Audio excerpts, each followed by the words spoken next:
జై శ్రీరామ్. అందరికీ నమస్కారం. ప్రపంచంలో అత్యంత రహస్యమైన 5 దేవాలయాలు మన దేశంలో ఉన్నాయి. భారతదేశం దైవశక్తికి, ఆధ్యాత్మికతకు పుట్టినిల్లు. భారతదేశంలో ఎన్నో దైవ క్షేత్రాలు, శక్తిపీఠాలు, జ్యోతిర్లింగాలు, వైష్ణవ క్షేత్రాలు ఉన్నాయి. శాస్త్రవేత్తలు సైతం అంతు చిక్కని విశేషమైన మహిమలు కలిగినటువంటి ఆలయాల గురించి తెలిస్తే మీరు ఆశ్చర్యపోతారు. ఇవాల్టి మన వీడియోలో ఎన్నో అంతు చిక్కని రహస్యాలు దాగి ఉన్నాయి.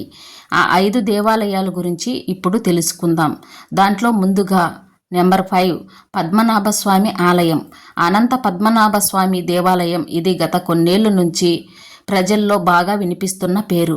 ప్రపంచంలో అత్యంత సంపన్న ఆలయాల్లో ఒకటిగా ప్రసిద్ధి చెందిన ఈ మందిరం కేరళ రాజధాని తిరువనంతపురంలో ఉంది. ఈ ఆలయం గర్భగుడిలో ఉన్న 7 తలుపుల్లో 6 తలుపులు తెలిసాక లెక్కించడానికి 3 ఏళ్లు పట్టేంత అపారమైన సంపద బయటపడింది. అందువల్ల అధికారులు 7వ తలుపు తెరవడానికి ఎన్నో ప్రయత్నాలు చేశారు. కానీ ప్రయత్నించిన ప్రతిసారి దురదృష్టవశాత్తు ఎవరో ఒకరు చనిపోతున్నారు. చరిత్రలో అనేక మంది విదేశీ రాజులు ఈ ఆలయాన్ని దోచుకోవడానికి ప్రయత్నించారు. కానీ ఎవరికీ సాధ్యపడలేదు. అలా 7వ గది అంతు చిక్కని రహస్యంగా మిగిలిపోయింది. పూర్వం ఆ ఆలయానికి చెందిన సిద్ధులు మంత్రాల వల్లే వేసిన నాగబంధం దాని గురించి పూర్తిగా తెలిసిన వాళ్ళు గరుడ మంత్రం చదివితే దానంతటా అదే తలుపు తెరుచుకుంటుందని అనేది నమ్మకం. అది తెరిస్తే ప్రపంచానికి అరిష్టమని మరికొందరు జ్యోతిష్యులు కూడా వాదిస్తున్నారు. 2018లో మరోసారి దాన్ని తెరవాలి అనుకున్నప్పుడు కేరళలో వరదలు ముంచెత్తాయి. కొన్ని వందల సంవత్సరాల క్రితం ఆలయ కమిటీ దీన్ని తెరిచేందుకు ప్రయత్నించినప్పుడు ఆలయ గోసతో అర్థం కాని శబ్దాలేవో భయంకరంగా వినిపించాయి. ఆ తర్వాత 1930లో ఓ దొంగల ముఠ దీన్ని దోచుకునేందుకు ప్రయత్నించినప్పుడు పాములు చుట్టుముట్టాయని చెబుతుంటారు. 7వ గదిని తెరిస్తే ఆలయం మునిగిపోతుందని, లోపల భారీ సర్పాలు ఉన్నాయని, వెలకట్టలేని సంపదతో పాటు ఎన్నో రహస్యాలు ఉన్నాయని, అవన్నీ మనుషులు కంటపడితే మానవ జాతి వినాశనం జరుగుతుందని ఇలా ఎన్నో కథలు ప్రచారంలో ఉన్నాయి. లోపల 5 లక్షల కోట్ల సంపద ఉండొచ్చు అనేది ఓ అంచనా. అందుకే దేశంలోనే మరెక్కడా లేని విధంగా ఈ గుడికి జెడ్ కేటగిరీ సెక్యూరిటీని ఏర్పాటు చేశారు. ఇవన్నీ ఎలా ఉన్నా 2004లో వచ్చిన సునామీలు పద్మనాభస్వామి ఆలయాన్ని ఒక్క అల కూడా తాకలేదు. దీన్ని బట్టి అక్కడేదో అంతుబట్టని రహస్య శక్తి ఉందని నమ్మకం తప్పదు. ఏదేమైనప్పటికీ 7వ గదిలో సంపద ఉందో లేదో, ఇంకేమైనా ఉందో ఆ పద్మనాభ స్వామికే తెలియాలి. నెంబర్ 4 లాతూర్ ఆలయం. ఉత్తరాఖండ్లోని చెమిలి జిల్లాలో దేవల్ బ్లాక్లోని వనాలో ఉంది. అక్కడికి వచ్చే భక్తులు ఆలయంలోకి ప్రవేశించకుండా 30 అడుగుల దూరం నిలబడి పూజిస్తారు. ఎందుకంటే ఆలయంలోకి ప్రవేశించడం వల్ల గుడ్డివాళ్ళు అవుతారని అక్కడ ప్రజలు నమ్మకం. లాతూ దేవత ఆలయం తలుపులు సంవత్సరానికి ఒక్కసారి మాత్రమే తెరుస్తారు. పూజారి మాత్రమే కళ్ళకు గంతలు కట్టుకొని ఆలయంలోకి వెళ్తారు. ఎందుకంటే లాతు ఆలయంలో కొలువైన నాగరాజు నాగమణిపై కూర్చున్నాడని ప్రజలు నమ్మకం. ఈ రత్నం నుంచి వెలువడే ప్రకాశవంతమైన కాంతి సోకిన భక్తుణ్ణి అంధుడిని చేస్తుందని నమ్మకం. అందుకే పూజారి కళ్ళకు గంతలు కట్టుకొని పూజ చేస్తారు. నెంబర్ 3 కాకన్ మాట్ శివాలయం. మధ్యప్రదేశ్లో మరైనాలో శిథిలమైన ఈ శివాలయం ఎన్నో రహస్యాలకు నిలయంగా మారింది. ఆలయానికి కిటికీలు కానీ తలుపులు కానీ లేవు. కేవలం రాళ్లను ఒకదానిపై ఒకటి పేర్చి నిర్మించిన ఈ కట్టడం చూడడానికి ఎంతో కళాత్మకంగా కనిపిస్తుంది.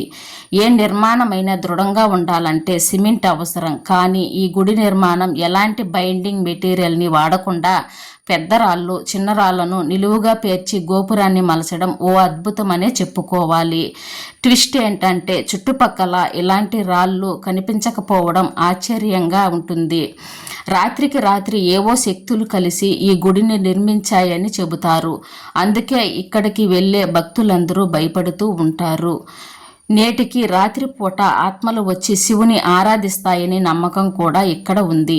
నెంబర్ 2 మొండేశ్వరి దేవి ఆలయం. బీహార్లోని కైమూరు జిల్లాలో ఉన్న పురాతన మొండేశ్వరి దేవి ఆలయం మార్కండేయ పురాణంలో ముడిపడి ఉంటుంది.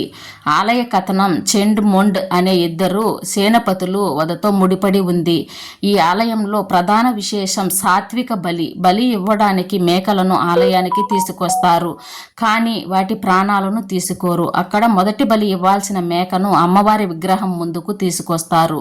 అటువైపు పూజారి మంత్రించిన అక్షింతలను మేకపై వేస్తాడు.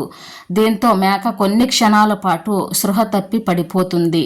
మరోసారి పూజారి అక్షింతలను మేకపై వేస్తాడు. దీంతో ఆ మేక మళ్ళీ యథాస్థితికి వచ్చి అక్కడ నుంచి వెళ్ళిపోతుంది. దీన్నే అక్కడ వాళ్ళు బలిగా పరిగణిస్తారు. ఇక నెంబర్ 1 శ్రీ మురగన్ ఆలయం. తమిళనాడులోని కన్యాకుమారి నుంచి 75 కిలోమీటర్ల దూరంలో ఉన్న ఈ ఆలయాన్ని శ్రీ మురగన్ ఆలయం అని పిలుస్తారు. 17వ శతాబ్దంలో బ్రిటిష్ వాళ్ళు ఈ ఆలయంపై దాడి చేసి ఆలయ నిధితో పాటు పంచలోహాలతో చేసిన కార్తికేయ విగ్రహాన్ని దోచుకెళ్లారు. విగ్రహంతో కలిసి సముద్ర మార్గం గుండా వెళ్తున్న సమయంలో పెద్ద తుపాను ఏర్పడి వాళ్ళు భయభ్రాంతులకు గురయ్యారు. విగ్రహం శాపం వల్లే ఇలా జరిగిందని, ఆ విగ్రహాన్ని వెంట తీసుకుని వెళ్తే నాశనమైపోతామని కెప్టెన్ చెప్పడంతో వాళ్ళు ప్రాణాలను కాపాడుకోవడానికి విగ్రహాన్ని సముద్రంలోకి విసిరేశారు.